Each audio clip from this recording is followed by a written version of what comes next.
Je me suis rendu compte dans mes nombreuses explorations, souvent j'ai tendance à dire même au cabinet, que je me considère plus comme un chercheur que comme un sachant. Les gens viennent nous voir comme des spécialistes, que nous sommes quand même, mais le monde des sciences humaines, de la psychologie, des émotions, de la santé mentale, c'est un peu pareil pour la santé physique, et c'est pas un monde de sciences dures. C'est-à-dire que les théories tendent certaines à être validées, mais il y a quand même, comment dire, une forme de subjectivité dans tout ça. Alors moi, je cherche toujours à voir le point de convergence entre mes centres d'intérêt. Et je me suis rendu compte que le point de convergence, c'était ce fameux sujet des émotions, de la liberté émotionnelle.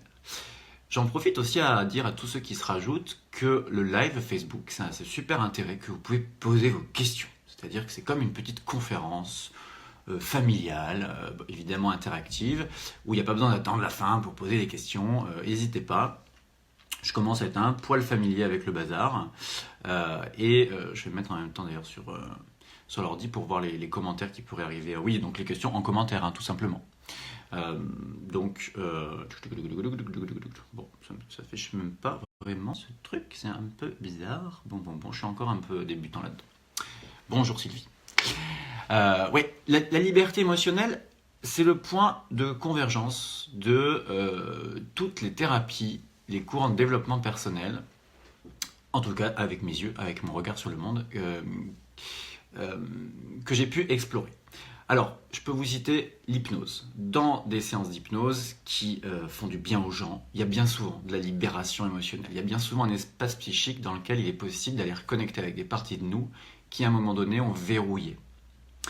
Dans la méditation de pleine conscience, de mon expérience, ce sont souvent pendant des retraites de méditation que, alors j'allais dire que mon cœur s'est ouvert. Ça peut paraître parfois un petit peu théorique, mon cœur s'est ouvert. En fait, c'est simplement que j'ai vraiment ressenti à l'intérieur des choses et que je me suis mis à pleurer, d'être touché par ce qui se passait, aussi d'aller reconnecter avec des parties en souffrance, des parties douloureuses à l'intérieur.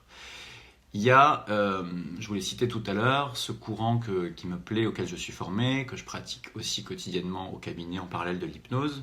L'EFT, d'ailleurs, ça veut dire Emotional Freedom Technique. Donc c'est une technique de libération ou de liberté émotionnelle, suivant les traductions, psychocorporelle, sur laquelle on tapote sur des points d'acupuncture en connectant avec nos émotions. Alors par la pensée, par la parole et par la sensation. Je développerai un petit peu plus tard comment ça fonctionne une émotion au final.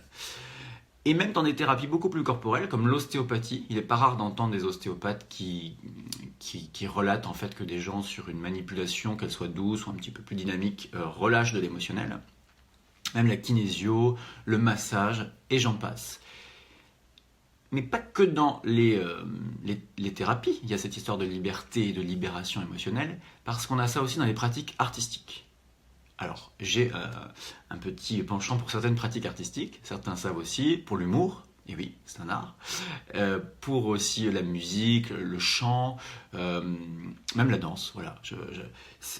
J'ai l'impression en plus que ce sont des arts qui existent dans les traditions du monde entier et depuis la nuit des temps.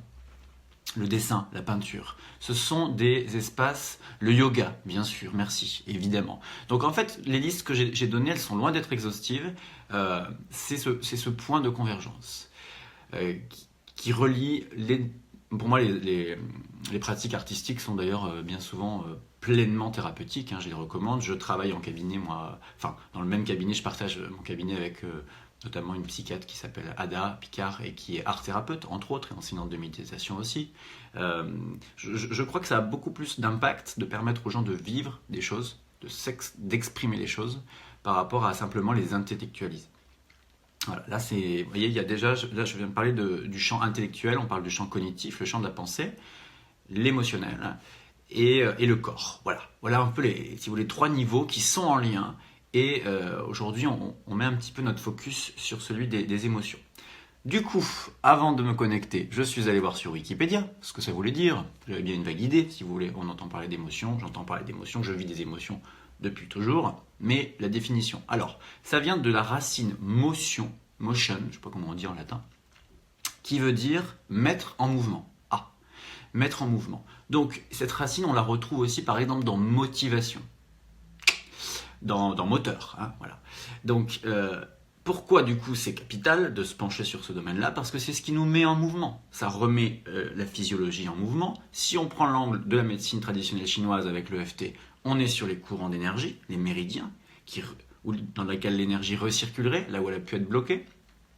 Si on prend juste des thématiques de vie de gens qui viennent consulter ou qui s'intéressent à tous ces domaines, et parmi vous, donc il y en a, c'est se mettre en mouvement pour aller vers, bonjour tout le monde, ceux qui me disent bonjour, c'est adorable, pour aller vers ce qui nous anime, et oui, manquer de motivation. Moi, je prends des exemples concrets, des gens qui vont, je sais pas, vouloir arrêter de fumer, vouloir perdre du poids, vouloir mener à bien un projet, mais ils ont du mal, procrastination, tout ça. Donc, en reconnectant, à mon sens, avec ce corps émotionnel, certains parlent d'un corps émotionnel, il y a là une voie d'accès à cette mise en mouvement. Cette mise en mouvement, c'est vraiment c'est capital pour moi. Alors, les émotions, donc déjà, on pourrait en parler des heures et des heures et des heures, donc je vais essayer de synthétiser sur de faire un petit focus sur quelques points. Déjà, pour faire bref, il y a 5 grandes familles d'émotions. Alors, en fonction des grilles de lecture, on va trouver 7. Si on rentre dans les sentiments, là, on est à plus d'une centaine, plus que ça. Même Marshall Rosenberg a fait une magnifique liste. Marshall Rosenberg, c'est la CNV. Oui, je ne l'ai pas cité, la CNV. Pareil, c'est un courant de thérapie passionnant dans lequel on se branche clairement et directement au ressenti. Donc, les 5 grands courants d'émotions, j'allais dire, celle vers laquelle l'être humain, et d'ailleurs les autres êtres vivants aussi tendent, c'est celle qu'on appelle la joie. Finalement, c'est quand ça va. Voilà. Donc, souvent, ça s'exprime par un sourire. C'est que l'énergie circule, on est en mouvement. D'ailleurs, on voit les gamins, quand ils sont joyeux, ils courent, ils chantent, ils dansent, ils jouent. Hein, voilà. Et puis, il y a des émotions qui peuvent parfois poser plus de problèmes. La peur et toutes ses déclinaisons. La colère et toutes ses déclinaisons. Le dégoût. Et puis, qu'est-ce qu'on a d'autre comme émotion? Peur, dégoût, le chagrin. Hein. Le chagrin, la tristesse. Également toutes ces déclinaisons, c'est-à-dire tout leur degré d'intensité. Voilà. Ça, c'est vraiment pour faire un résumé on va dire des 5 grandes familles d'émotions. Comment ça s'exprime? Une émotion, ça s'exprime par des sensations. Voilà le mot-clé. Si je savais écrire sur mon écran des mots, comme je le fais sur mon tableau au cabinet, je vous écrirai le mot sensation, c'est le corps. Les émotions s'expriment dans le corps. Voilà. Alors après, si on s'intéresse aussi à la médecine traditionnelle chinoise, on va avoir des enseignements qui nous expliquent que les organes seraient reliés à des émotions. Par exemple, le foie à la colère, par exemple, les reins à la peur. Et j'allais dire, c'est pas idiot, dans le sens où j'essaie toujours de tout vérifier. Quand on a une grande peur, ou du trac, du stress, les animaux comme nous, j'ai beaucoup travaillé avec les chevaux, quand un cheval arrive sur un terrain de concours hippique par exemple, où il va devoir faire une compétition, c'est pas rare qu'il ait besoin d'uriner plusieurs fois. Et ben moi, quand je faisais mes premiers karaokés, c'était pareil. J'allais à peu près pisser toutes les 10 minutes. Désolé pour le mot un peu commun, voilà. Uriner. Donc, alors au niveau du foie, donc là, après, je sais pas trop, mais il y a un truc de logique dans le sens où ces fameuses émotions s'expriment dans notre corps avec des sensations. Quand vous êtes en colère, si on vous mettait un petit capteur au bout du doigt qui mesure l'activité cardiaque, le rythme du cœur, on verrait une accélération. Donc déjà le cœur s'accélère. Tout ça, c'est relié aussi à un autre mot-clé. Attention, il y a un peu de théorie aujourd'hui. Le système nerveux autonome. Donc, sans être un médecin ni biologiste, je pense qu'on peut parler de manière simple du système nerveux autonome. Voilà. C'est autonome, ça fonctionne tout seul, c'est relié à nos organes. Il y a la branche, le système sympathique d'un côté. Moi, j'aime bien donner l'image d'un accélérateur. Et puis, la branche parasympathique de l'autre, je donne souvent l'image du frein. Donc, quand on est relâché, en paix, au calme, souvent on est plutôt dans, la branche un petit peu du parasympathique, ça relaxe. Et puis, quand on a des émotions fortes, il y a ce stress, cette activation. Pareil pour la peur, pareil pour aussi une montée de tristesse, hein, un chagrin, et puis voilà. Donc c'est absolument fondamental du coup de connecter avec son corps et ses sensations, les sensations physiques. Autre question, et là je passe aussi du temps régulièrement dans mes séances, dans les stages, à en parler, c'est à quoi ça sert? Et oui, parce que moi je me souviens d'une cliente une fois qui arrive et qui me dit: bonjour monsieur, je viens vous voir pour que vous m'aidiez à mettre mes émotions dans un placard. J'ai trouvé ça assez mignon. J'ai pas tout à fait réussi à me synchroniser avec cette personne, je le regrette parce qu'en fait j'ai commencé voilà, à faire un peu ce que je fais là avec vous, mais là c'est normal, c'est plus une conférence. Expliquer ce qui se passait. Alors elle a quand même un peu compris, mais il y avait quelque chose chez elle de l'ordre de la protection. Parce qu'on parle de liberté émotionnelle, le contraire, quelque part, c'est la rétention, le blocage. Voilà. Et je vais un petit peu développer avec vous. Qu'est-ce qui fait coucou Noël, je vois que tu es en ligne et ça c'est bien. Nathalie aussi, si jamais tu es en ligne, tu peux faire un petit coucou. Alors je vois pas tout passer, hein. Enfin j'en vois passer quand même des trucs. Mais voilà, pour savoir, parce qu'à un moment donné, vous allez demander la parole, mesdames, et je vais vous la donner.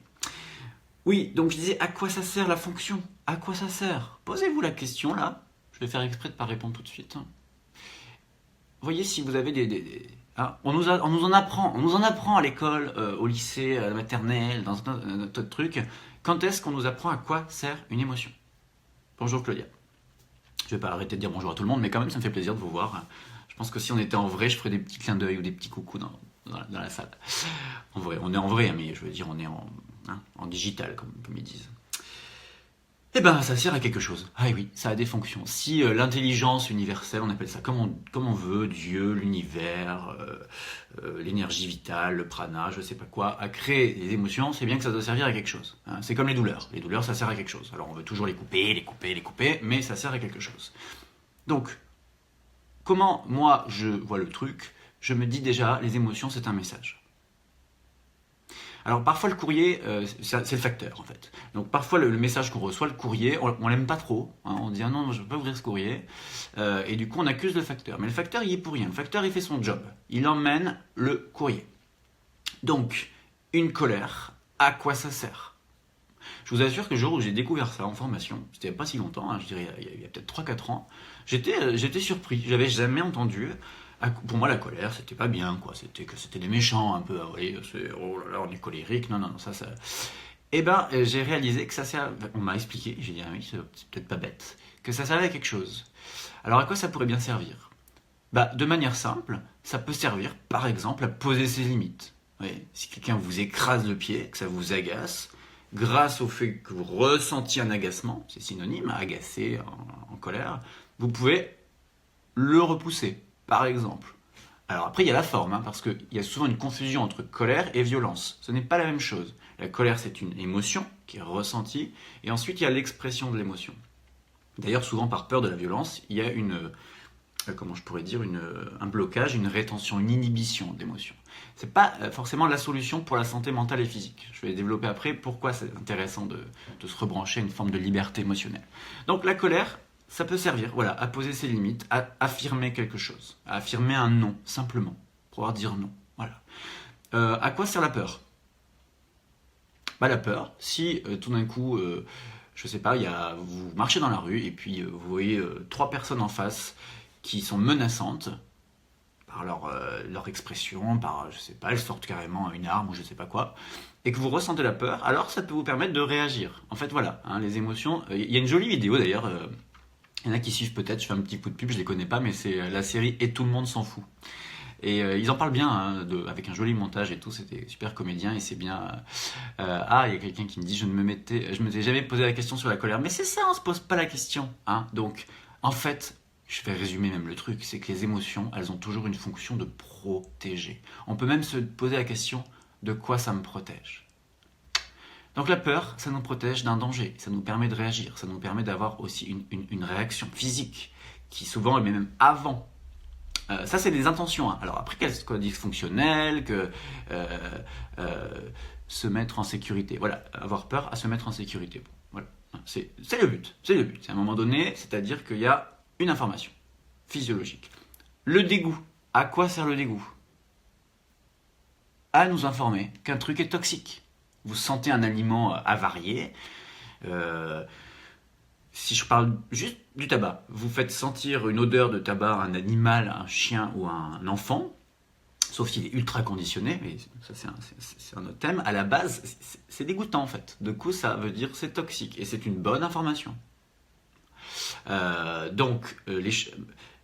Pareil dans les relations, on parle de relations toxiques, il y a parfois des comportements, soit qu'on vit, qu'on subit, ou bien dont on entend parler, qui nous dégoûtent. On dit ça me dégoûte. Bah oui, bah ça veut dire que c'est toxique, toxique ça veut dire néfaste, ça veut dire que ça nous empoisonne. Le chagrin. Bah, le chagrin, déjà, c'est très intéressant, ça nous parle. Alors, c'est l'affect, c'est le cœur. C'est les mêmes manifestations physiologiques que le rire. C'est quand même fou, ça aussi. Une crise de larmes et une crise de fou rire, enfin, une crise de larmes, une crise de pleurs par la tristesse et une crise de fou rire, ça peut se manifester à peu près pareil. C'est assez étonnant. Ça nous informe de choses. Ça nous informe que y a quelque chose qui compte pour nous. Donc, c'est important. C'est-à-dire que si on est triste, ça veut dire qu'en fait, ça comptait. Ça nous informe souvent qu'il y a de l'amour. Et le fait que ça se manifeste extérieurement pourrait, alors là je suis pas sûr de ce que j'avance, mais enfin ça me paraît un petit peu logique, envoyer un signal social aux personnes qui nous entourent que peut-être il y aurait un besoin, et pourquoi pas un besoin, si vous voulez, de soutien, de compassion, d'être consolé. À la base. Hein. Après il y a toujours tout un tas d'événements de vie qui font que tout ça, notamment les conditionnements sociaux et culturels. Donc là, je vous ai parlé des fonctions. Vraiment, alors c'est synthétique, c'est résumé, j'en ai conscience, mais c'est absolument important de se poser la question à quoi ça sert, de quoi ça me protège, qu'est-ce que ça vient me dire. On parle de liberté émotionnelle aujourd'hui. Pourquoi on les bloque? Pourquoi elles ne sont pas libres? Encore une fois, tout ça, ça a une fonction. Tout a une fonction. Pourquoi est-ce qu'on les bloque depuis l'enfance? Quand je dis on, on est dans des mondes, alors plus ou moins en fonction des traditions, des cultures et autres, où ça bloque pas mal, où il y a pas mal de rétention. Je vois que Mathilde regarde aussi. Coucou à Mathilde. Et je suis content, Sylvie, aussi, que ça te plaise. Parfait, je suis inspiré là, je me branche et je parle. C'est de l'adaptation sociale. C'est-à-dire qu'à un moment donné, exprimer ses émotions, ça a pu être pas adapté. Donc on apprend à ne pas faire voir, à bloquer. Et ça peut servir, tout est intéressant. Il n'y a pas un truc bien, un truc mal. C'est comme ça, c'est intéressant dans un certain contexte. Un urgentiste qui arrive sur un lieu où il y a eu un accident, qui a des émotions fortes, s'il apprend à les pousser sur le côté pour pouvoir être dans une action un peu froide, ça sert à quelque chose. C'est absolument utile. Maintenant, comment est-ce qu'il peut gérer sa santé émotionnelle après un moment comme ça? Donc, pourquoi on les bloque? C'est de l'adaptation sociale. C'est donc une intention, encore une fois, louable. Et on peut remercier presque la partie de nous qui a bloqué. Maintenant, pourquoi est-ce qu'on pourrait s'autoriser à une plus grande liberté émotionnelle? Alors là, moi, je dirais que c'est pour la santé mentale et physique. C'est-à-dire remettre en mouvement, refaire circuler. Et même, il y a quelque chose... Être libre émotionnellement, j'ai la croyance, la pensée, la conviction, l'intuition, que c'est aussi synonyme d'être vrai. De pouvoir être vrai et de pouvoir exprimer. Exprimer, c'est donc exprimer, je sais. Vous voyez, c'est un truc au niveau latin qui veut dire aller vers le dehors. Hein. Donc, exprimer, et c'est aussi du coup se connecter à l'autre. J'ai parlé tout à l'heure des pratiques artistiques. Dans des pratiques artistiques, vous exprimez des choses. Et que les autres vont percevoir. Dans des relations, si au niveau de vos relations, qu'elles soient familiales, sociales, amoureuses, vous êtes branché à vos émotions et vous les exprimez, vous vous mettez en lien. Et le lien, la qualité de nos relations, que ce soit avec les autres ou avec nous-mêmes, serait, d'après un TEDx que j'adore, que je partage régulièrement, l'ingrédient numéro 1 du bonheur. Voilà. Il y en a qui se sont penchés, des chercheurs aux États-Unis, sur le bonheur, c'est quoi, comment ça marche, c'est pour qui. L'ingrédient numéro 1, ce ne serait pas ni la richesse, ni la beauté, ni je ne sais quoi, la quantité de muscles, mais ce serait la qualité de nos relations. La qualité. Pas le statut, si on est marié, pas marié, je ne sais pas quoi. C'est comme ça. Authentique, voilà. Il y a quelqu'un qui me dit authentique, vrai, libre émotionnellement, c'est passionnant. C'est aussi ce que les gens vont retrouver avec les animaux. Pourquoi on a des animaux? les chiens de compagnie, être avec les chevaux. Moi, j'adore les chevaux. J'anime des stages avec les chevaux. J'ai travaillé avec les chevaux depuis longtemps. Et puis, j'étais cavalier aussi, enfin petit. Ce sont des êtres vivants, des mammifères, qui sont un peu plus libres émotionnellement que les humains, en fonction aussi de leur conditionnement, et aussi qui n'ont pas ce côté jugeant, on ne se sent pas évalué. Donc c'est une opportunité en face d'un animal de se sentir juste. Alors apprécier, bon, les chiens, les chats manifestent de l'affection, les chevaux, c'est pas toujours la même chose, mais en tout cas, ils sont dans un truc spontané. Spontané, une réaction spontanée et vraie. Donc ça, c'est un point capital. Alors, je vais développer après ce petit point, puis après, les filles, si vous regardez Nathalie et Noël, à un moment donné, vous pouvez demander d'intervenir et j'appuierai sur ajouter. Hein, donc, je ne sais pas trop comment on fait en fait de votre point de vue, mais n'hésitez pas pour nous parler. Je vais développer le point de comment, et oui, une fois qu'on se rend compte qu'on est un peu bloqué émotionnellement, c'était vraiment mon cas il y a, oh là là mon Dieu, il y a. Bon, je dis pas que je suis encore complètement libre émotionnellement, mais alors quand je m'en suis vraiment rendu compte, c'était dans les formations de FT, je me suis dit là, va falloir aller consulter. Et c'était très intéressant à vivre. Hein. Donc le comment, il y a 2 mots. Ah bah voilà, Noël. Eh ben, alors Noël, fais une demande, ma Noël, et je te dis oui. Tu fais une demande et ça va arriver sur mon écran de t'ajouter. Hein. J'attendais que tu m'invites. Je t'invite, ma biche, et je vous raconterai le comment j'ai fait après. Enfin, un petit teasing. Hein. Comment, pour moi, il y a 2 mots. Hein. Euh, alors, je vais l'ajouter, puis Noël va aussi nous en parler un petit peu. Hein, je vous l'ai présenté tout à l'heure. Autorisé. Hop, regarde. Ajout en cours. Parce que Noël, je crois qu'elle avait un événement à Paris aujourd'hui. Je ne sais pas du coup si elle est dans la rue, si elle est mais je voulais la faire intervenir parce qu'on anime ensemble des stages avec Noël, que j'ai participé au congrès virtuel EFT plusieurs fois grâce à elle et à Maria, Annelle. On a donné des stages justement en Dordogne, dans cet endroit que j'adore. Il y a des lieux aussi hein, qui sont plus favorables à. Ah là voilà, là voilà, là voilà, là. Qu'elle est belle. Oh, bonjour Noël. Bonjour Benjamin, bonjour tout le monde. J'attendais que tu m'invites. Bah oui, bah voilà, bah ça y est, tu vois, c'est fait. Hein. J'étais emballé dans mes. J'avais préparé mon truc, hein, j'ai préparé mon truc, hein, je fais les choses sérieusement, Mais même le dimanche. je vois, Ah, j'entends, je t'écoute. Moi, j'ai rien préparé non, mais c'est pas grave, je vous avais dit de rien préparer. et, Alors, juste, est-ce et- que tu serais OK pour nous parler pendant quelques minutes, ouais, Noël? Alors, soit tu peux nous parler évidemment de l'EFT, tu es connu pour ça, mais moi je sais aussi que tu as une grande connaissance. Déjà, tu as une grosse formation de coaching, tu as une formation en ostéopathie, une formation en kinésiologie. J'ai reçu tes soins au niveau physique, beaucoup. J'avais des grosses douleurs physiques qui probablement sont dues aussi à des blocages émotionnels à des moments de vie. Et du coup, ça te fait de toi une personne, bon, comme nous tous, hein, ici présents et qui regardait, unique, riche, complexe. Et est-ce que du coup, voilà, s'il y a un truc que tu as envie de développer un peu sur ce thème de la liberté émotionnelle, à toi la parole, ma biche. merci Benjamin. Alors, juste avant ça, je vais juste dire à Nathalie qu'elle peut rejoindre le Facebook Live à condition qu'elle regarde sur son téléphone. Parce que j'ai regardé le Facebook sur mon ordinateur et on n'a pas le bouton pour demander à rejoindre la conversation. Donc, si Hmm, elle est sur son ordinateur, elle ne va pas pouvoir trouver ce bouton-là. Et sur le téléphone, en bas, il y a un petit bouton un peu spécial et on clique dessus. C'est le premier pour demander à prendre la parole. d'accord. Et Bon, comme ça voilà, fait une info pour tout le monde. Vous voyez, tous ceux qui regardent, vous saurez c'est comment à ça fait. marche. Alors, j'étais vraiment intéressée par ce que tu disais, Benjamin, par rapport aux émotions. D'abord, toutes leurs fonctions. Les émotions, c'est vraiment un message à comprendre et à partir de là, d'agir en conséquence. Quand tu dis la peur, c'est un message comme quoi il y a quelque chose de dangereux, je ne suis pas en sécurité, à ce moment-là, il y a tout un mécanisme qui se met en route et soit je fuis, soit je lutte, soit,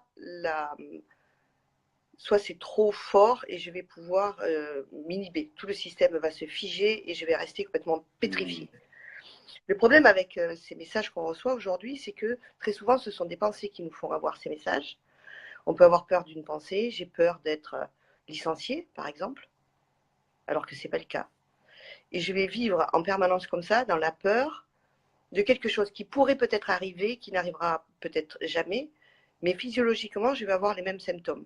Je vais avoir le cœur qui bat très vite, je vais avoir des transpirations, je vais ressentir de la peur face à un danger imaginaire, en fait. Et retrouver la liberté émotionnelle, c'est de pouvoir traverser ces messages le plus rapidement possible. Et tu disais quelque chose qui est complètement vrai, c'est qu'avoir une liberté émotionnelle, c'est de pouvoir être soi-même. Et si on a peur de parler en public, si on a peur de faire un Facebook Live, si on a peur de ressentir certaines émotions, si on peut avoir peur de ressentir de la honte, on peut avoir peur de ressentir certaines émotions, on va faire en sorte d'éviter d'être confronté à des déclencheurs qui nous feraient ressentir les émotions qu'on ne veut pas ressentir. Donc déjà, se mettre tranquille avec ce qu'on ressent, c'est super important. Et une émotion, c'est qu'un ressenti corporel. Et parfois, on a juste peur d'avoir cette sensation dans son corps, alors que c'est Donc qu'une... c'est une émotion sur une autre émotion. C'est ça, c'est une cascade. C'est-à-dire qu'il y a des émotions de base et on a peur d'avoir peur aussi. Peur d'avoir la peur. Oui, Donc peur d'avoir c'est des peur. espèces d'étages comme ça. Ce sont des étages. Et si j'ai une mauvaise expérience, je vais tirer une leçon de cette expérience et je vais dire ça me fait ressentir ça, donc ça, je ne veux plus jamais le vivre.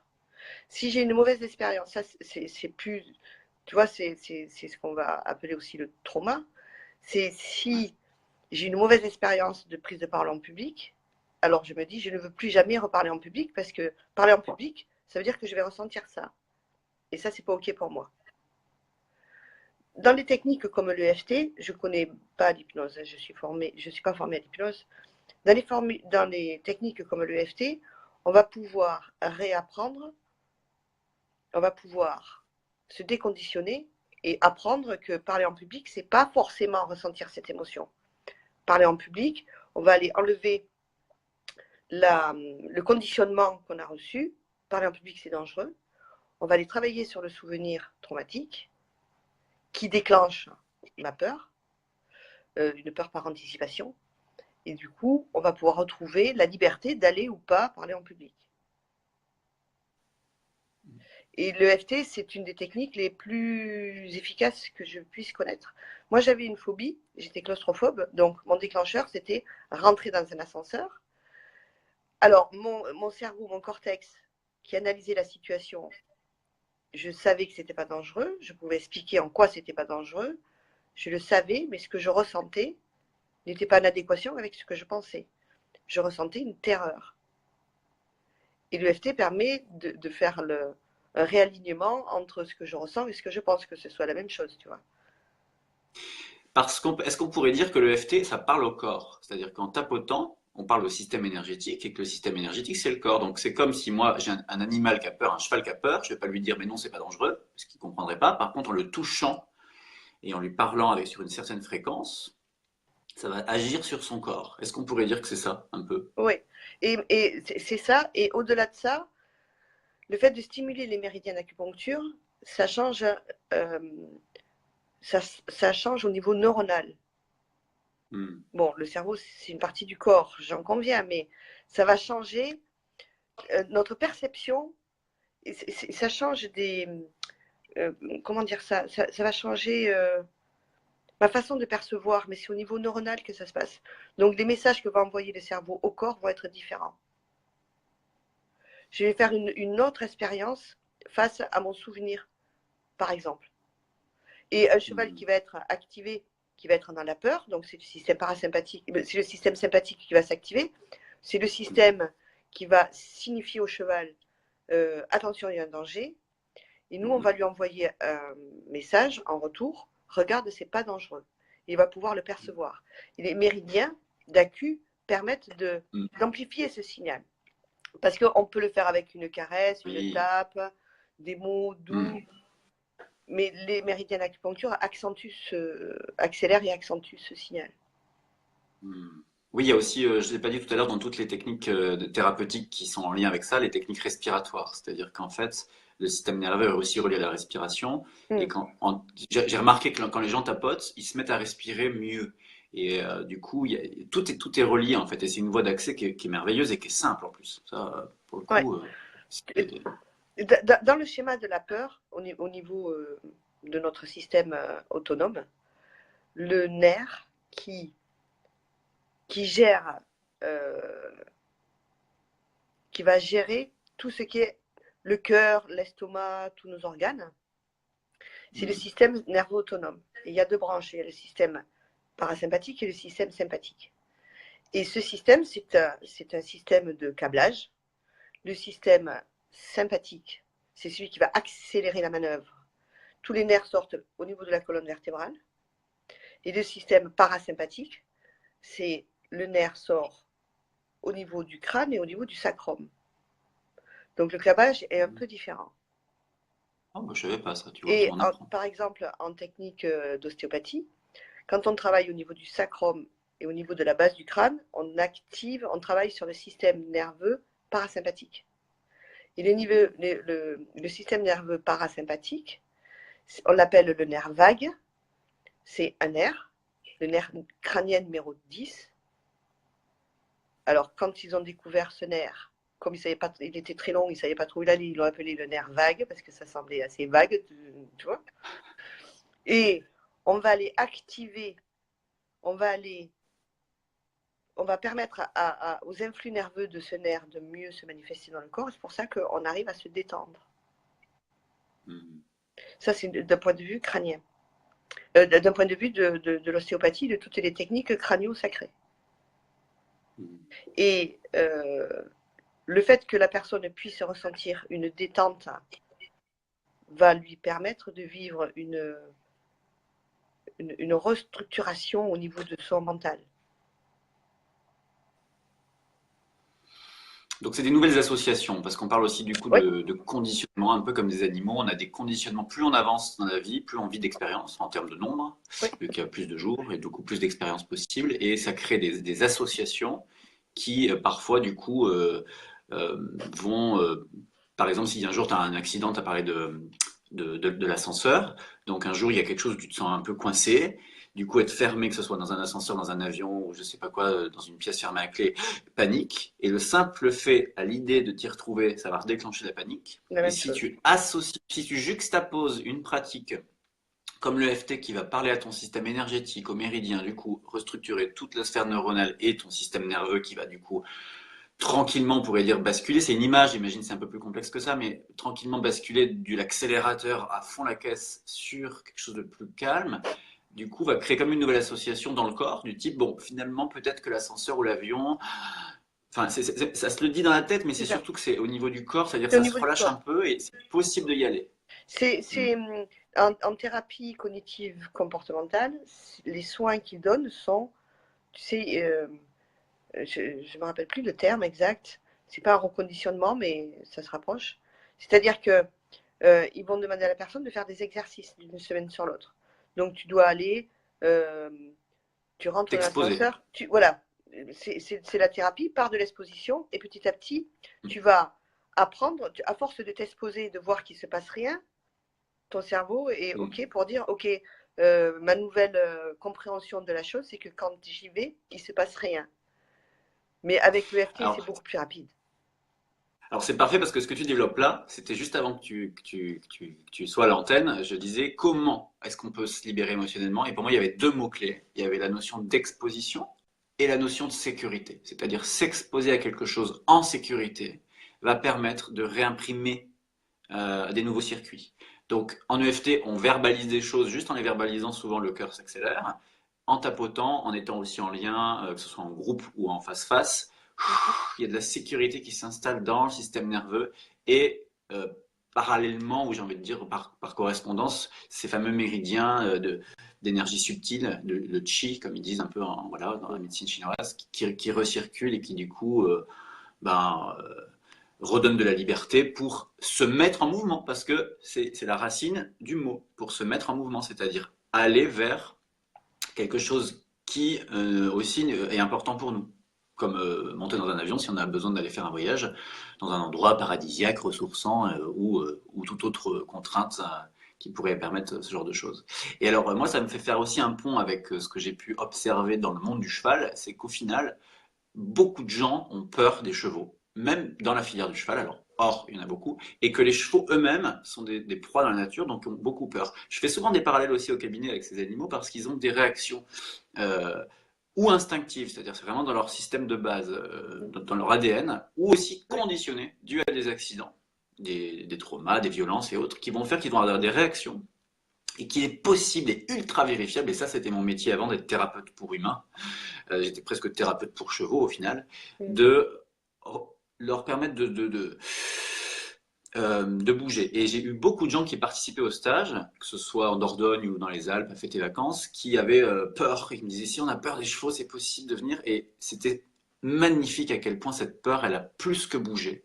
Et que du coup, c'est là que c'est passionnant. Et du coup, je fais plein de ponts dans mon petit cerveau en même temps qu'on parle. Parce que quand on fait bouger la peur sur un point, par exemple, tu vas bouger la peur de l'ascenseur, tu l'as cité, alors cette connexion, ce champ de possible qui s'est créé dans ton cerveau, ça va pouvoir se transposer ailleurs. Mm, mm.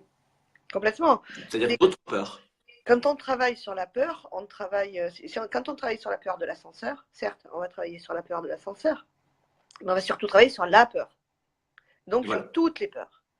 Et au fur et à mesure qu'on travaille à libérer euh, les déclencheurs, à éteindre les déclencheurs, petit à petit, on va avoir de moins en moins le corps qui va réagir avec la peur. On va se sentir beaucoup plus fort. Et d'ailleurs, les gens qui sont phobiques sont des gens qui sont hypersensibles à la peur. Ils ont peur de plein de choses. Moi, j'étais quelqu'un de très peureux, de très courageux, parce que du coup, je passais à l'acte, je passais à l'action malgré ma peur. Et Et ça, oui. c'est du courage. Mais néanmoins, c'est épuisant. Et, et les gens qui sont phobiques ont comme ça euh, plutôt tendance à être dans l'anxiété et la peur plus facilement que quelqu'un qui n'a pas de phobie. C'est un terrain aussi, hein, à moins que la phobie ait été déclenchée par un événement très particulier, on devient phobique. Tu sais, il y a plein de phobies qui sont curieuses. Moi, je n'ai jamais su pourquoi j'étais phobique et claustrophobe, mis à part peut-être faire un lien avec, j'ai une mère qui est très anxieuse et donc c'est un terrain peut-être familial qui était là. Mais il y a des gens qui deviennent phobiques. Je sais pas, ils ont un accident de voiture, ils sont restés coincés 2 heures en attendant d'être décarcérés et quand ils sortent de là, ils peuvent plus se supporter dans un endroit clos. Et là, on va travailler sur l'événement et les choses reviennent à leur juste place, quoi. Hmm. Ouais, on parle d'un terrain anxieux aussi. Il y a souvent ce mot qui est Ouais. ramené, hein, anxiété, angoisse. C'est des mots qui sont, c'est pas des synonymes, mais ce sont comment dire, C'est la même des catégorie. manifestations de la même catégorie. C'est de la peur, Ouais. et ça veut dire qu'il y a quelque chose j'allais dire de dangereux, en tout cas dans le perçu. C'est ça. Dans le C'est une perçu. perception. C'est une C'est une perception. perception. Une émotion, ce qui est vraiment important à comprendre, c'est qu'une émotion, c'est un ressenti corporel. Et on est en permanence en train. J'aime bien ce que tu disais tout à l'heure au niveau du TEDx que tu as écouté, que le bonheur, c'était la qualité de nos émotions. Mais si on regarde bien, on Relation, recherche relation. des relations. Et les relations nous font ressentir des émotions capitales en relation avec le bonheur. Mais ce que l'on recherche tout le temps, c'est un ressenti. Si je désire acheter une BMW et pas une Clio, c'est que ce que je vais ressentir quand je vais être dans la BM est différent que quand je suis dans la Clio. Donc on est Si je vais tout voir le un temps. film au cinéma, c'est pour ressentir une émotion. Pardon, je t'ai coupé. Mais C'est ça, c'est la c'est même chose. ça. Toutes les actions que l'on va poser, c'est pour ressentir un état interne particulier. Donc pourquoi je désire obtenir ceci, cela, cela, cela? Regardez ce que vous désirez obtenir en termes de ressenti émotionnel. Parce qu'on est tout le temps en train de rechercher une émotion. Ou on essaie de fuir une émotion. On essaie de se Voilà. Donc, préserver, de ressentir. Moi, j'évitais tous les espaces clos, tout ce qui pouvait me faire surgir une angoisse, une anxiété. J'évitais ça.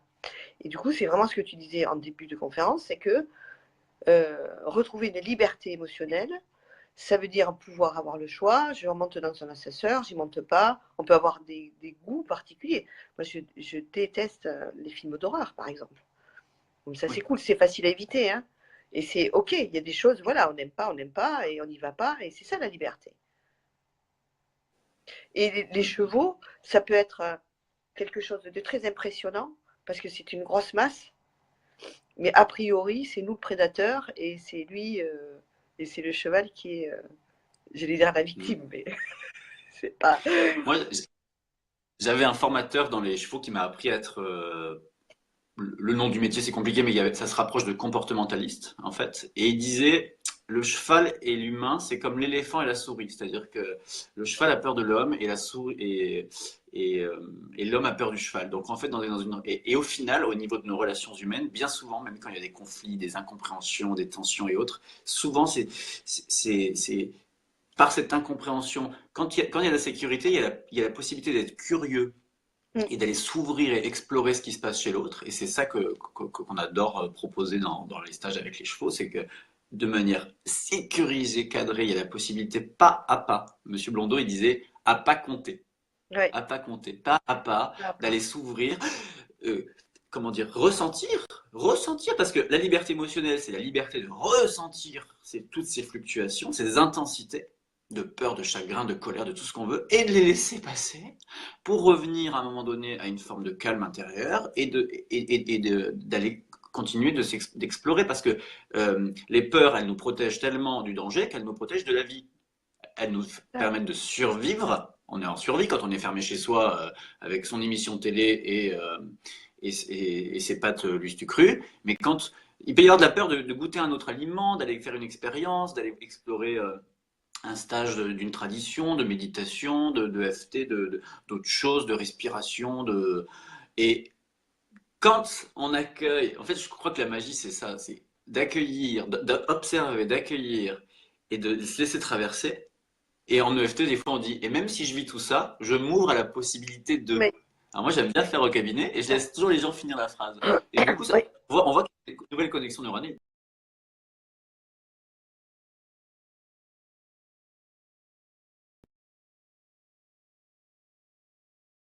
Ça fonctionne. Ah, j'ai eu peur, j'ai eu oui, un petit bug de connexion. t'as été Je suis dans coupé. l'endroit où j'ai le meilleur réseau possible. Donc normalement, ça ne peut pas arriver. Ouais, ouais. Ok, écoute Noël, je te remercie infiniment. Est-ce qu'il y a autre chose que tu as envie ou besoin d'ajouter par rapport à cette petite intervention? Ce que j'aimerais rajouter, c'est que parfois, on a des perceptions complètement erronées. Ah, Et euh, autant sur ma carte de visite, j'ai marqué une phrase de Byron Katie qui dit cessez de croire à tout ce que vous pensez, mais on pourrait rajouter cessez de croire tout ce que vous ressentez. Parfois, hmm, la perception au niveau corporel, c'est une fausse information. On se sent, je me sens en danger, j'ai peur, tu vois. On avait vécu au stage de cheval, il y a des gens qui s'approchent du cheval et j'ai peur, j'ai peur. Moi, j'ai envie de leur dire détends-toi, chouchou, t'es en sécurité, hein. La perception, le message que tu es en train de recevoir est un message erroné. Et on va juste baisser le volume. Il est normal d'être face à un cheval, euh, euh, hmm, comment tu dirais, prudent. hmm. Il est normal d'être Vigilant. prudent, vigilant. C'est une grosse bête et si elle nous bouscule, il peut y avoir un danger à ça. Mais d'être vraiment dans le recul, trembler, se sentir en danger alors qu'on est derrière la Hmm. barrière et qu'il ne peut absolument rien nous arriver. Le message est faux. On peut se détendre. La sonnette d'alarme vient de retentir, mais il n'y a pas de feu dans la maison.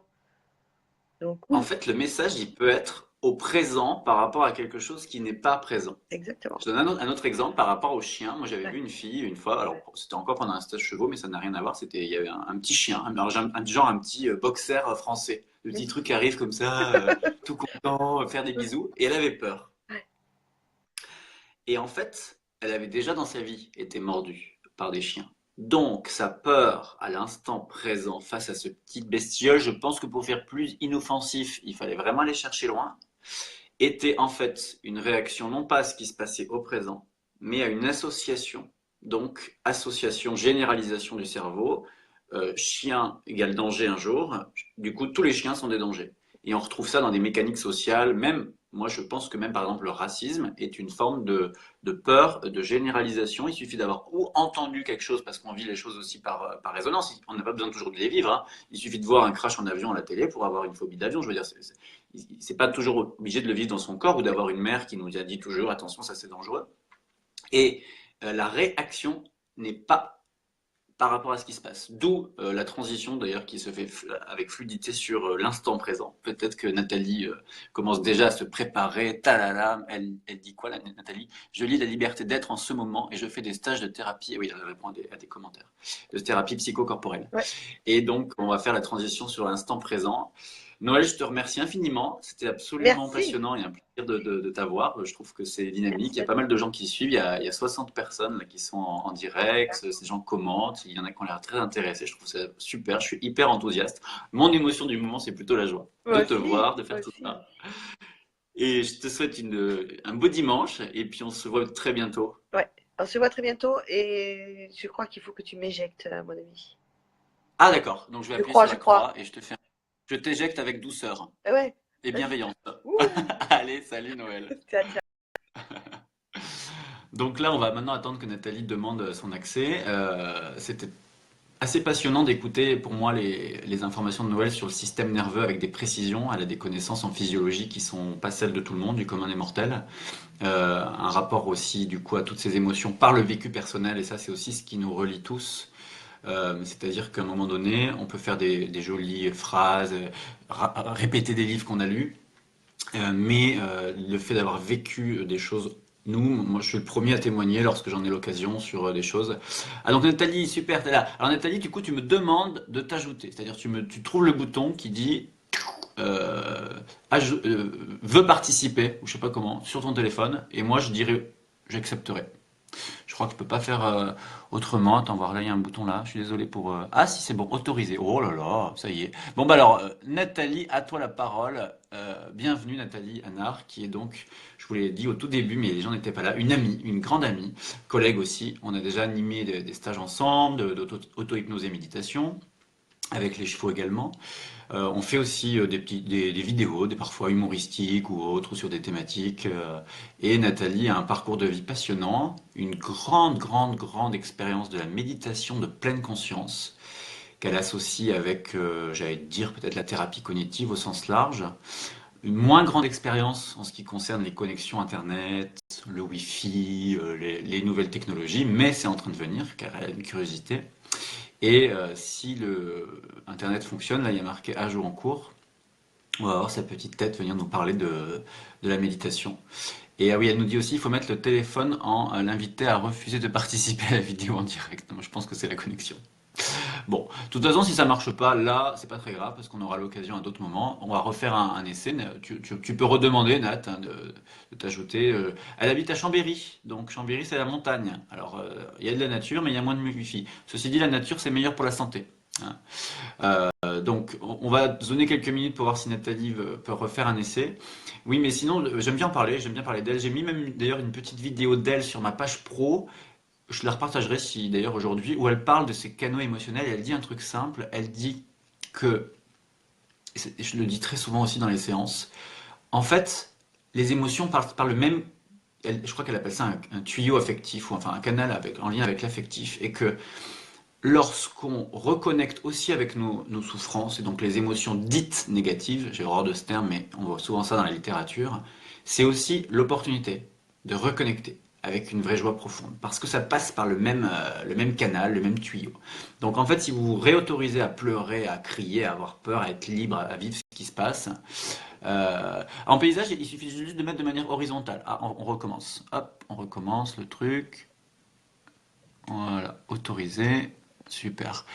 Du coup, ça permet d'être, voilà, en gros, en reconnectant aussi avec nos émotions négatives, dites négatives, on se redonne accès aux émotions positives. Et la pratique de la méditation de pleine conscience a cet intérêt incroyable. Ouais, ça n'a pas l'air de bien marcher, hein. À la capacité, enfin, nous offre l'opportunité de tourner la caméra intérieure, le focus interne, vers nous. Là où bien souvent il est connecté à l'extérieur. Écoute Nat, c'est pas grave du tout, ça crée un peu de frustration chez les autres, mais il paraît que c'est bien aussi. Puis du coup, si vous ressentez un petit peu de frustration, observez-la, accueillez-la. Sachez que vous pouvez rejoindre Nathalie sur les réseaux sociaux, voir un petit peu ce qu'elle fait, et qu'elle sera en tout cas avec Noël et moi lors d'un stage au mois de juin, du 3, du dimanche 3 juin au dimanche 10 juin en Dordogne, dans un lieu paradisiaque où depuis 4 ans, moi j'anime des stages, j'en ai animé avec plusieurs personnes. La première année c'était avec Yasmine Lénard, qui est aussi une psychiatre à qui je fais un petit coucou si jamais elle regarde, une psychiatre et amie qui m'avait permis qui avait quelque part impulsé un peu ce stage. Et puis ensuite, je l'ai refait, je l'ai donné une fois seul. Et l'année dernière, il y avait Noël et il y avait Nathalie. Donc on refait un petit peu cette équipe. Euh, elle donne aussi des cours enfin des cours, je sais pas si tu appelles ça des cours, mais des cycles de méditation de pleine conscience qui sont sur 8 semaines. Par exemple, tous les mardis, je crois, ou quelque chose comme ça, 2 heures, sur 8 semaines, et aussi sur des formats courts, d'autres co-animations. Donc, en tout cas, ceux qui ont envie d'en savoir un petit peu plus sur Nathalie Hanard, n'hésitez pas à aller voir. Alors, elle dit, ça y est, recommence un petit coup et on va voir si ça marche. Et puis après, sinon, ah voilà, je refais le truc. En fait, il faut du Wi-Fi, c'est tout, hein. Il faut un Wi-Fi ou un 4G. C'est vrai que quand on est à Paris, c'est plus simple. Après, on a moins de nature ici, forcément, hein. On a plus de Wi-Fi, mais on a moins de nature. Bon, bah voilà, c'est un choix à un moment donné. Et, euh, et que du coup, cette thématique, peut-être, ah oh là voilà, oh là là, Nathalie, coucou, formidable, Je ce suis pas petit très rire me douée manque. avec la technologie. Mais c'est pas, tu vois, ça c'est une croyance, voilà. Donc jusqu'à maintenant, on se dit ça, ouais. Donc une expérience Ok, par exemple, on n'arrive pas très bien et on se dit, je ne suis pas très doué. Donc ouais, t'as bien voilà. appris. J'ai trouvé le bouton pour Nat, mettre en paysage. super. Alors, est-ce que tu aimerais nous dire un petit mot sur la liberté émotionnelle? C'est le thème du jour. Et tes pratiques, tes pratiques, qui sont celles, bon, tu es psychologue, et tu es aussi donc enseignante de méditation de pleine conscience. Et je sais, parce que je te connais depuis longtemps, que non seulement tu as des diplômes pour enseigner tout ça, mais qu'en plus tu vas régulièrement toi-même, tu te mets en situation, tu médites quasiment quotidiennement, tu fais aussi du yoga, tu vas tout le temps participer à des groupes, tu enseignes, tu fais des liens avec la psychologie positive, bref, tu es un puits de science et une merveille de la nature. Dis-nous un petit mot. Merci. Euh, alors, j'avais envie de rebondir sur certaines choses en lien avec la méditation de pleine conscience, sur ce qui a été dit. Donc, je plus sois, comme on dit, sur tout ce que vous avez dit, Noël et toi, par rapport Hmm. au fait de laisser exprimer ses émotions qui ont tout un message. Évidemment, il n'y a pas de mauvaises émotions. En psychologie positive, on parle d'émotions négatives et positives, mais ça n'est pas un terme adéquat. On devrait plutôt parler d'émotions désagréables et agréables, par exemple, parce que toutes les émotions ont un rôle à jouer. Bien sûr, tu l'as très bien exprimé. Euh, Simplement par rapport à la circulation des émotions, hein, effectivement, les émotions passent par une sorte de tuyau affectif. Et si l'on coupe nos émotions, si on les empêche de circuler, ces émotions négatives, entre guillemets, on va également aussi empêcher les émotions dites positives ou agréables de circuler. Et pour moi, couper les émotions n'a absolument pas d'intérêt.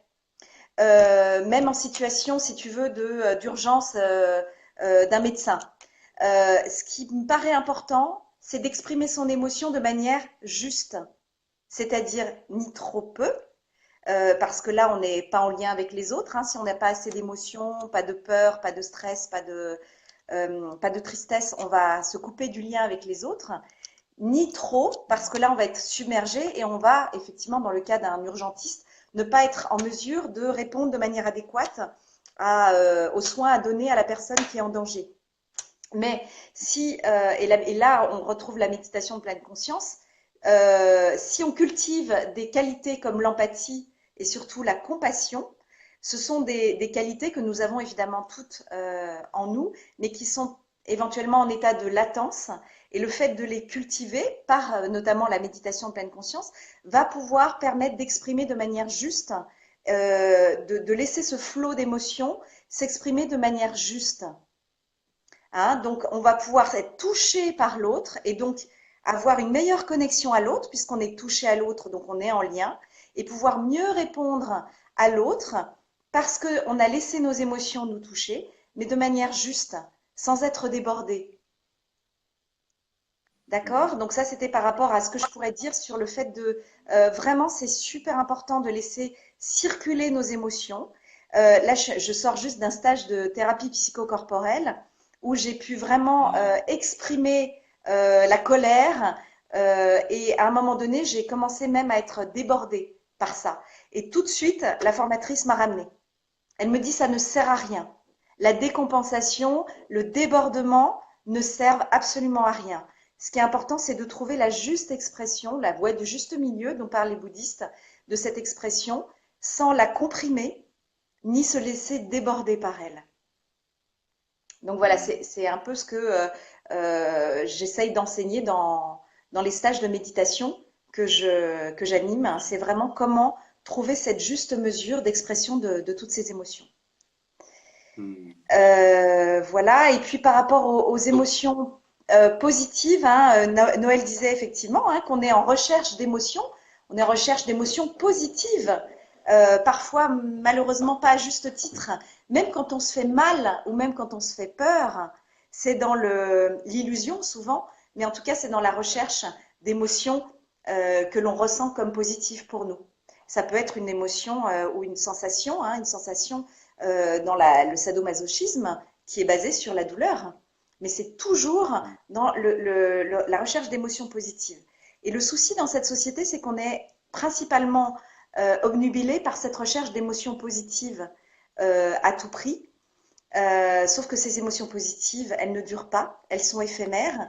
Et en plus, il y a un phénomène qu'on appelle l'habituation hédonique qui fait qu'on va s'habituer. Donc, si on base notre bonheur que sur la quête d'émotions positives, eh bien, il en faudra toujours plus. Et on ne sera jamais satisfait à cause de ce phénomène d'habituation hédonique qui fait qu'on va s'habituer aux choses. Au bout de 6 mois, la belle voiture qu'on a acquise ne nous procurera pas la même joie que le jour où on est la chercher chez le concessionnaire.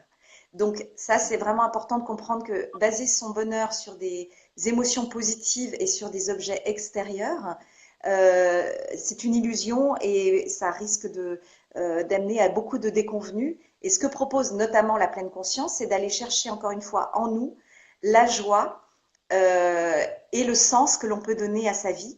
On appelle ça le bonheur eudémonique, si on veut être vraiment, si on veut employer des termes Précis.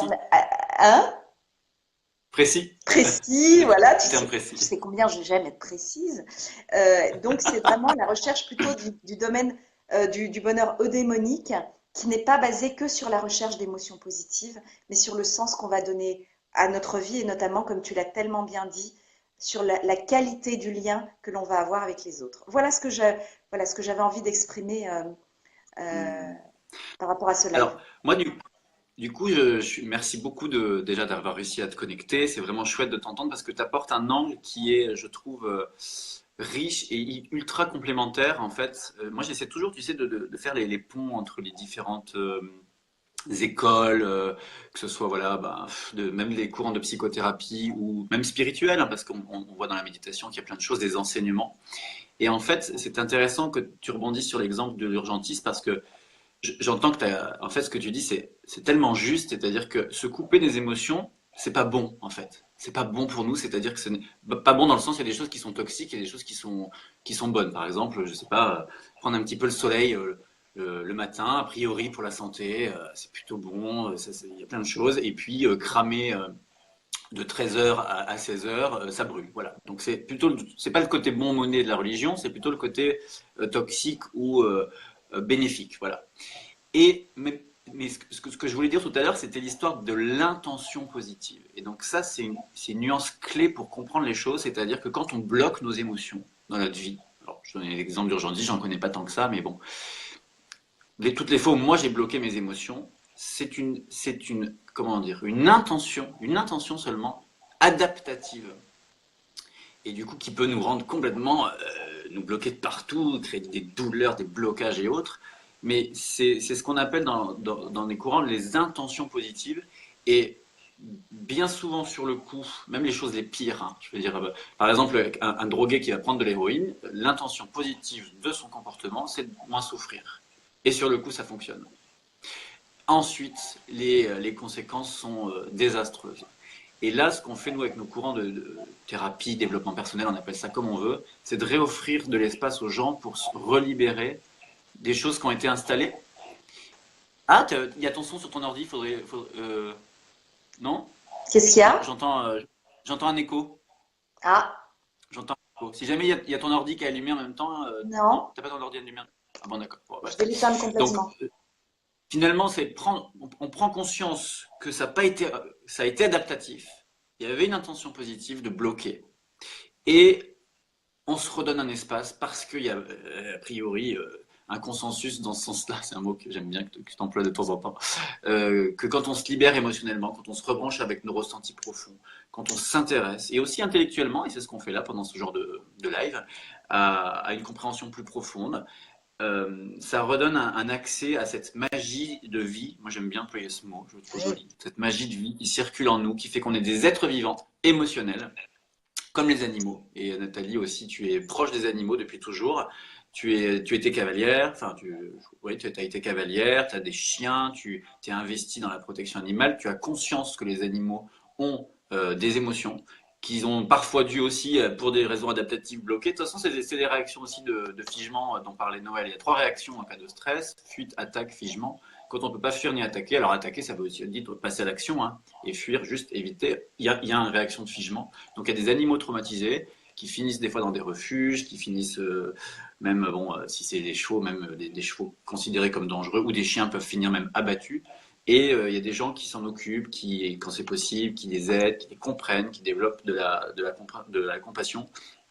Et moi, tu serais OK pour nous dire un petit mot sur, je sais pas, alors bien sûr, toi, voilà, tu affectionnes les chevaux, c'est ça aussi qui nous réunit aujourd'hui, c'est qu'on va animer ce stage avec toi et Noël en juin, où on va avoir des chevaux, on va avoir des pratiques de méditation, de FT. Là-bas, il y a aussi des chiens, il y a aussi des chats, il y a aussi des enfants, il y a de la nature, il y a plein de choses. Si toi, sur ce sujet, il y avait quelque chose comme ça qui te vient, qui t'inspire, t'aurais, sur Alors, ton excuse-moi, rapport peut-être aux animaux ou... ça a coupé juste quand tu me disais, tu me demandais si j'étais OK, pourquoi? Bah pour dire un petit mot juste sur toi, ton rapport peut-être aux animaux, en lien avec les émotions, en lien avec ce que ça t'apporte, en lien avec aussi, je sais pas, enfin, ton rapport toi avec l'animal, de manière générale, que ce soit les chevaux, les chiens, que ce soit les chats, même il y a des chats aussi chez toi. Ce que ça peut apporter aux humains, je sais que tu as des fois dans certains rêves dont on parle peut-être pour plus tard, penser à des centres qui pourraient réunir les animaux et les gens par rapport à un bienfait mutuel. Comment est-ce que tu pourrais développer ce truc-là si... Enfin, D'accord. je pose des questions qui sont pas très... faut que je revoie ma manière de poser des questions parce que... Non, non, si, Alors, si, enfin, c'est juste que je lisais un commentaire de Marie-Laure, hein, qui disait très bien, juste, je voulais répondre à Marie-Laure qui dit, qu'en est-il des mécanismes inconscients? Bloquer nos émotions n'est pas toujours une décision que l'on prend. Et c'est exactement ce bah que, non. on est tout à fait sur la même longueur d'onde, hein, Benjamin. C'est-à-dire qu'effectivement, il y a tous ces blocages qui ont une fonction à un moment donné, qui sont inconscients, hein, les mécanismes de défense, ils sont inconscients. Et ce qui est intéressant, c'est vraiment bien sûr que bloquer ses émotions, c'est pas forcément un mécanisme conscient, on le fait de manière inconsciente. Et Ah ce qui bah est non. intéressant, Pas. c'est de effectivement, par différentes techniques comme l'EFT qui est très efficace pour ça, ou d'autres pratiques comme la méditation, c'est vraiment des façons de faire remonter à la conscience ces mécanismes de défense, ces blocages, et de les libérer par différentes techniques comme celles qu'on va donc proposer pendant le stage de juin. C'est vraiment ça. Voilà, je voulais juste répondre à Marie-Laure par rapport à ça, parce qu'effectivement, c'est inconscient. Alors, comment on fait? Eh bien, effectivement, il y a ces pratiques qui permettent de faire remonter à la conscience et de libérer, de faire circuler tout ça. Pour les animaux, pouf, alors tu sais bien, je pense que les gens, oui, Non, j'allais dire juste grâce à l'introspection, parce qu'en fait, c'est le point commun oui, aussi de la méditation exactement. avec d'autres pratiques, c'est-à-dire qu'à un moment donné, tourner le focus vers soi, prendre du temps pour aller observer, et chaque séance de thérapie permet de conscientiser des choses qui étaient inconscientes et de Exactement. remettre des compréhensions profondes sur des mécaniques qui sont de toute manière comment dire, réflexes, hein, conditionnés dans la petite enfance, on n'a plus de souvenirs, on a des conditionnements ancrés au plus profond de nous, qui ressurgissent déclenchés par des boutons extérieurs. C'est purement inconscient, spontané, réflexe. Et grâce à des moments de pause, de calme, d'introspection, d'un autre en face, en miroir, qui nous pose les bonnes questions, qui nous... Ah, Marie-Laure qui est aussi une psychothérapeute avec qui on a fait un super stage en Inde, En un Inde. stage d'Ayurveda, qui nous dit, ça semblait important de le dire, et tu as tout à fait raison, parce qu'il y a des gens après qui pourraient se sentir culpabilisés. Ne vous culpabilisez de rien, ça se passe tout seul. Sachez juste que vous avez le pouvoir si vous en avez l'envie et l'opportunité, d'aller justement explorer des domaines qui vous font du bien. Donc, J'en ouais. profite pour dire que je suis très très touchée et sensible à tout ce qui concerne l'autocompassion ou la bienveillance envers soi. Hein, l'autocompassion, c'est vraiment la compassion que l'on ressent lorsque l'on est face à une difficulté et attends, je sais plus ce que je voulais dire. Je sais plus. Bah, tu vois, ça m'a échappé. C'est le problème quand on fait plusieurs choses. Écoute, ça m'est complètement passé. Tu Euh, parlais d'autocompassion, c'est aussi l'autocompassion, je crois que c'est aussi un point de convergence entre les pratiques. Et Ah aussi, oui, ça y est. c'est-à-dire que, Mm. ouais, voilà. Non, je t'en prie, je t'en prie. Non, non, c'est tout. C'est un point de convergence d'autocompassion, c'est-à-dire à un moment donné en EFT, on dit Exactement. même si je vis tout ça, je m'aime et je m'accepte tel que je suis. Quand on est dans Voilà. des méditations de pleine conscience, à un moment donné, c'est-à-dire reconsidérer tout ce qu'on vit, et l'accueillir. Et ben, l'accueil, il y a quelque chose dans l'accueil. Quand on est accueilli par quelqu'un, notamment dans les bras, c'est ce que fait Ama, par exemple, un maître spirituel en Inde, il y a quelque chose de l'ordre du lien, de l'amour, de la compassion aussi, si c'est quelqu'un qui souffre et qu'on le prend dans ses bras. Et si c'est nous-mêmes qui souffrons, alors on peut se prendre dans les bras comme ça, ou déjà se parler gentiment. Enfin, il y a tout un tas de... c'est ta spécialité, l'autocompassion, qui n'exclut pas la compassion envers l'autre, c'est-à-dire C'est le premier pas, en fait. envers les autres humains et vivants, en fait. Le vivant, la terre, Exactement. les animaux. Et du coup, Exactement, c'est donc le vas-y. premier pas. Ouais, donc Oui, je te donc en redonne fait, je je te- rebondissais sur ce que tu disais. Ah bah alors là, par contre, Je rebondissais sur c'est ce que le tu réseau. dis. Ouais, ça va? Oui, vas-y. Ouais. En fait, je dis souvent dans les groupes que c'est pas de notre faute si on fonctionne comme on le fait. Ce sont des Mhm. mécanismes inconscients qui sont issus des traumatismes qu'on a pu subir, de la société, des injonctions sociétales, etc. Donc, de nos propres croyances limitantes, etc. Donc, c'est vraiment pas notre faute si on fonctionne comme ça. Par contre, c'est notre responsabilité d'agir en conséquence pour provoquer des changements par diverses pratiques comme l'hypnose, l'EFT ou la méditation de pleine conscience. Parce on a des possibilités de se libérer de de ces défenses, de ces mécanismes inconscients, de ces blocages qu'on a mis en place. Voilà ce que je voulais dire. Mhm. Et puis juste pour Waouh. finir avec les animaux, oui, alors l'autocompassion mène à la compassion. Hein, être bienveillant et être doux avec soi-même permet de comprendre ses émotions et donc celles des autres, d'être moins jugeant envers les autres et de développer, d'ouvrir son cœur à tout le vivant. Et donc pour moi, le vivant inclut évidemment même les minéraux et les végétaux. Mais en l'occurrence, pour moi, je crois que tous ceux qui me suivent sur Facebook savent à quel point la cause animale m'est importante. Parce que je pense que tant qu'on traitera les animaux tels qu'on le fait actuellement sur cette terre, on ne pourra pas bien traiter les humains. Et donc, pour moi, c'est une cause universelle. Je m'occupe des humains à travers mes groupes de méditation, mais il me paraît très, très important de réhabiliter l'animal dans sa dimension d'être sensible, qui a des émotions tout comme nous.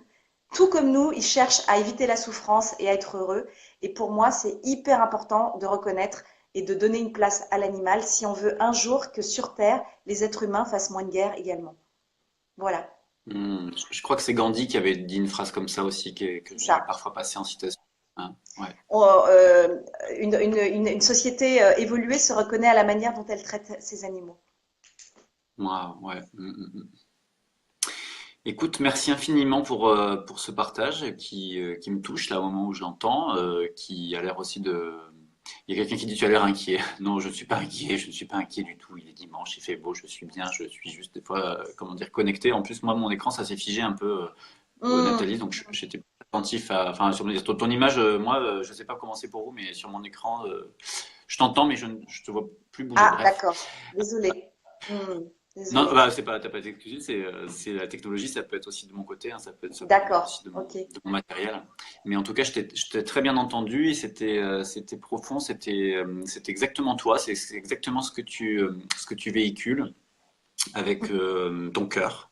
Et c'est aussi l'état d'esprit qu'on donne aux activités qu'on partage. Donc, je crois qu'on va tranquillement pouvoir se diriger vers la fin de ce live qui dure depuis déjà 1h10 et Je m'en c'est vais. chouette. On avait prévu de faire un petit peu moins long. Hein, pardon? Je m'en vais. Je te laisse conclure. Alors du coup, je te Non? fais un très gros bisou. Ouais. Je te dis à Moi aussi. bientôt. Du coup, c'est moi qui vais aussi t'éjecter avec bienveillance en cliquant sur la Bisous, croix. bisous Fabienne, bisous Marie-Laure, bisous Noël, bisous Benjamin et à très bientôt tout le monde. À très très bientôt. Prends bien soin de toi. Allez, salut. Voilà. Donc, je disais qu'on va se diriger tranquillement sur la fin de ce live sur lequel on a abordé la liberté émotionnelle par opposition au blocage et aux inhibitions émotionnelles. Tous les domaines, enfin tous les domaines, non, des exemples de domaines dans lesquels la liberté émotionnelle, et c'est aussi la liberté d'être vrai, d'être authentique, peut et mérite de s'exprimer. Sur ce que ça veut dire, hein, c'est cette mise en mouvement, sur comment ça s'exprime, le comment, dans notre corps, dans nos sensations, à quoi ça sert, à quoi ça sert, souvenez-vous-en. Si, c'est pas forcément un cours, c'est une question, c'est-à-dire que vous êtes le vivant autant que moi, et vous pouvez juste à un moment donné vous demander, ok, qu'est-ce que ça vient me dire? Pourquoi on les bloque à un moment donné? Oui. Dans quelle intention, dans quel but les libérer, se relibérer de tout ça, et comment ça marche, hein, comment ça fonctionne, c'est-à-dire que quand on souhaite retrouver une forme de liberté émotionnelle, c'est mon chemin aussi de vie. Euh, Nathalie aussi a eu un parcours de vie tout à fait étonnant. On ne peut pas parler de tout là dans un format comme ça qui est quand même un petit peu cadré, restreint. Mais elle a eu beaucoup aussi de libération, d'expression d'elle-même et autres, et c'est vraiment très très chouette. Et juste pour vous redire au niveau info, au niveau du calendrier, que Noël participe au congrès virtuel de FT qui a lieu chaque année. Cette année, un peu plus tôt que l'année dernière, me semble-t-il, d'après ce que j'ai pu entendre au niveau des rumeurs. Donc le congrès virtuel EFT, qui est une réunion de, en tout cas les autres années c'était comme ça, 14 conférenciers qui font des conférences, donc c'est gratuit, c'est libre d'accès, c'est comme ça, c'est Maria qui a interviewé les gens et voilà. Que moi je donne des stages avec les chevaux en Dordogne, aux Aisies de Taillac-Sireuil, c'est vers Sarlat, c'est dans le sud-ouest, c'est une région qui est belle. Il y a la page Cheval en Conscience sur Facebook, il y a le site web qui s'appelle aussi Cheval en Conscience. Le calendrier, c'est qu'il y a un stage avec ces deux charmantes personnes, Nathalie et Noël, du 3 juin au 10 juin. Et que il y a Daniel. Alors tous ceux qui ont posé des questions auxquelles on n'a pas répondu, sachez qu'après je prends un moment pour venir les répondre, pour venir y répondre en commentaire. Surtout que il y a des questions que je n'arrive pas à lire jusqu'au bout. Bref. Oui, et je redonne ainsi un stage au mois de juillet, au même endroit, du 7 au 14 juillet, où là je vais l'animer seul. Il y aura probablement Ghislaine qui viendra faire quelques interventions sur la CNV, la communication non violente, et je trouverai aussi probablement quelqu'un aussi qui viendra nous faire une intervention sur la méditation. C'est souvent comme ça que ça se passe. J'offre aussi des méditations, alors à moins, pas au même niveau que Nathalie ou autre, mais c'est des choses assez, parfois, j'ai beaucoup expérimenté moi-même dans des retraites et autres. Donc voilà, dans ces stages, on fait plein de choses. On fait de l'auto-hypnose, on fait de l'EFT, on va connecter avec les chevaux, on fait des balades, on mange bien. Il y a Constance qui vient nous faire à manger des repas extraordinaires, qu'elle cuisine avec beaucoup d'amour. C'est essentiellement une nourriture de santé. Alors ce que j'appelle santé, c'est que on mange plutôt végétarien et plutôt bio, local, voilà, plutôt. C'est-à-dire que c'est pas extrême, hein. Il peut y avoir à un moment donné quelques produits animaux, quelques produits pas locaux et quelques produits pas bio, mais globalement c'est l'état d'esprit. Oui, en juin, il reste 5 places, c'est ça. Il y a déjà 5 ou 6 inscrits. Et, voilà, c'est vraiment des stages sympas. C'est pas toujours facile de faire son auto-promotion, parce que bon, bah voilà, hein, c'est soi-même qui parle de soi. Mais là, pour le coup, ça fait 4 ans et les retours sont assez unanimes. C'est vraiment sympa. Il y a une équipe. Il y a aussi la possibilité là-bas de recevoir des soins de Diberga, qui donne des massages, qui donne des séances de constellation familiale, qui donne aussi des séances d'hypnose humaniste et autres et, euh, et qui est souvent fort fort apprécié. Donc en fait c'est voilà, c'est un moment où on se ressource, où on se ressource. Il y a quelqu'un qui me demande si c'est Stéphane, si je viens en Suisse une fois. Bah moi je peux venir en Suisse, hein, c'est pas prévu là dans mon calendrier, mais bon, si ma foi, je suis toujours ouvert aux propositions. Donc voilà, et vous avez des infos voilà, sur les sites web, et puis de toute façon on va continuer à faire nos petits lives, parce que là je me rends compte encore qu'il y avait en moyenne encore une cinquantaine de personnes présentes tout le long, hein, entre 30 et 60, 65 tout le long, c'était super. On va rediffuser le replay pour ceux qui n'ont pas pu le voir, on va le mettre même sur YouTube. J'ai ma chaîne YouTube aussi avec mon nom, mon prénom, Benjamin Ariel, où il y a des audios d'hypnose qui sont gratuits, libres d'accès, pour vous relaxer, vous détendre, vous faire dormir, et vous permettre de relâcher tout ce système nerveux autonome et libérer des parties en vous. Sur ce, je vais vous souhaiter une belle fin de journée. Il y a du soleil, un peu de froid, il paraît qu'il y a un peu de pollution aussi sur Paris. Voilà, c'est notre monde, il y a un peu de tout. C'est comme ça. Je vous remercie pour votre attention, pour votre investissement, et enfin votre investissement, c'est votre participation. Et puis, bah, on se retrouve voilà, sur les réseaux sociaux, partout. Il y a aussi les ondes positives, les journées des ondes positives pour ceux qui sont dans l'ouest, autour de Nantes. Tchik, c'est en avril. Mince, j'ai plus la date exacte. Je crois que c'est le 7 avril. 7 avril, je participe, je donne une conférence sur l'hypnose et le thème sera l'amour, l'amour au sens large. Donc comment on peut relier l'hypnose et l'amour. Euh, je partage régulièrement, c'est Happy Congruence. Je partage régulièrement les infos de cette page. Il y a aussi Nathalie qui donnera une conférence là-bas. Il y a aussi Mathilde Vaccaro qui va donner une conférence. J'en parle souvent de Mathilde, qui est une photographe, notamment créatrice de sites web, photographe. Elle fait son programme On veut tout avec Cécile Tardy. Oh là là, ça y est, je suis lancé. Je parle de tout mon entourage proche. Hein, on veut tout, c'est principalement pour les femmes qui en ont marre du ou ça, ou ça, ou ça, qui veulent et ça, et ça, et ça, c'est-à-dire vivre une vie professionnelle, sociale, amoureuse, sexuelle, financière, artistique, épanouie, et elles font tout un programme, elles font plein de choses, donc ça s'appelle On veut tout, c'est Mathilde Vaccaro et Cécile Tardy, c'est très sympa. Un petit coucou aussi à Maria Annel, que j'ai cité une fois ou deux, qui participe, qui fonde avec Noël ce congrès virtuel. On parle aussi de Fête tes vacances. Et oui, Fête tes vacances. René Casimir, je ne sais pas si tu nous regardes, cet endroit merveilleux. Je recommande à tous les clients qui viennent me voir au cabinet de venir à Fête tes vacances. C'est un endroit de vacances où il y a plein de stages, il y a jusqu'à 80 stages par semaine, de tout, développement personnel, thérapie, coaching, des pratiques artistiques, musique, danse, peinture, sculpture, massage, tennis, rando, philo, poésie allemande, enfin vraiment ah oui, 6 et 7 avril les ondes positives, super. Donc voilà, je vous embrasse tous, c'est un plaisir d'être relié, connecté à tout ce beau monde par ces moyens technologiques, et je vous dis à très bientôt. Bye bye.